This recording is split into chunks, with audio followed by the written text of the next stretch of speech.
Hello everyone, I am Ms. Wang. Let's see what good controllers Ms. Wang has brought to you today. They are our variable frequency digital controller for Piezo vibratory feeder series. Our variable frequency digital controller for Piezo vibratory feeder series, our SDSC41N and SDSC42SD, and our SDSC42S. Among them, let's take a look at these two models, SDSC42SD and SDSC42S. They look like twins, but in fact, they are very different.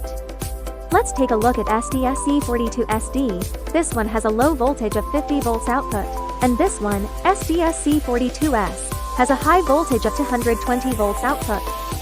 In addition, the functions of these two models are also very similar, and their output frequency can reach 999.9 Hz. Fast speed can meet the needs of rapid production of production lines, and support different languages of multiple countries, so that the equipment can go overseas without pressure.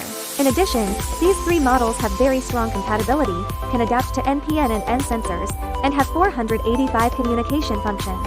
This is the end of our introduction to the variable frequency digital controller for Piezo vibratory feeder series. Follow Ms. Wang to learn more about the latest controller technologies.